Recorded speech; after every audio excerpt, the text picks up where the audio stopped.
What up, geeks? It's Rob here from the Geek Abides, and I'm here today to review The Conjuring 2.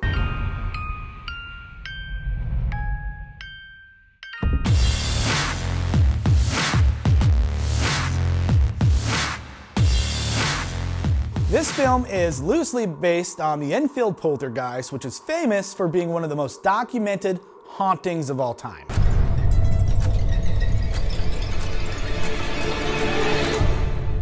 The film is set in 1977, which is 6 years after the Perrin case from the original Conjuring movie. The opening case to the movie finds Ed and Lorraine, our heroes, investigating the Amityville horror house in Long Island. During a seance, Lorraine has a premonition of Ed's death and also sees this really disturbing demon that takes the shape of a nun.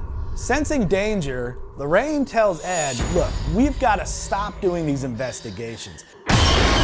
Cut to Enfield, England, where we meet the Hodgson family. Single mother Peggy is struggling to make ends meet because her deadbeat husband straight up abandoned the family and left her and the 4 kids to fend for themselves. That's when Peggy's youngest daughter, Janet, makes some homemade Ouija board and starts contacting spirits.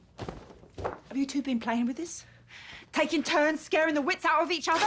No wonder I can't get a good night's sleep. No, I don't want to hear another word. Now get back to bed, the lot of you!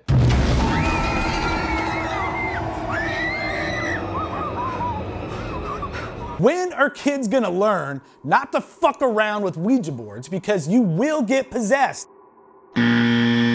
Things quickly escalate from shaking beds and loud knocks on doors to full-on demonic possession when young Janet starts speaking in an old man's voice who's just a vicious bastard, and he goes by the name of Bill Wilkins. This is my home.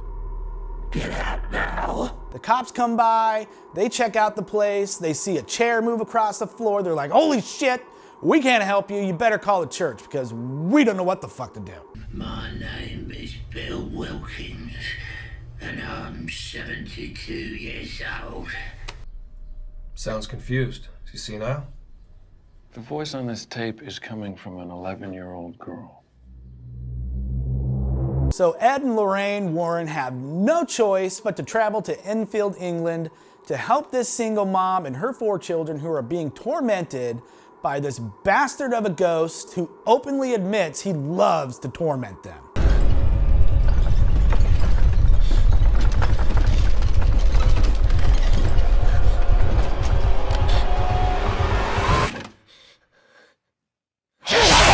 Super fucking creepy, man. Gave me the chills. All right, so let's talk about the cast. Vera Farmiga and Patrick Wilson as Ed and Lorraine Warren are awesome. These two have such wonderful chemistry. They really feel like a married couple, and I can't wait to see more of them in future installments of this franchise. The other standout in this movie is young Madison Wolfe, who plays Janet, the possessed little girl.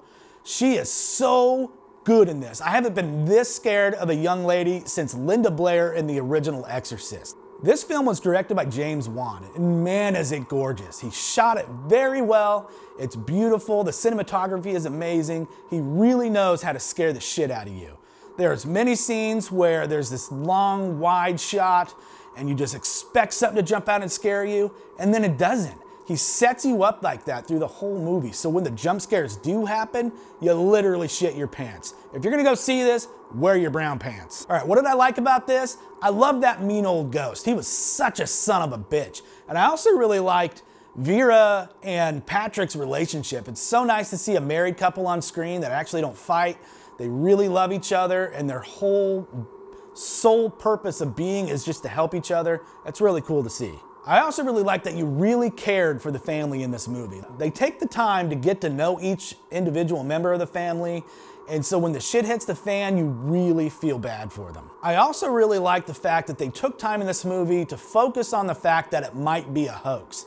That's what happened in real life, and so to see them focus on that in the movie was really cool. Another great thing about this movie is there's no bullshit trick ending. There's no like, oh, we solved the issue with these ghosts and then boom, they're back. That just doesn't do that. What I disliked, I didn't like the nun demon. It just didn't seem as real.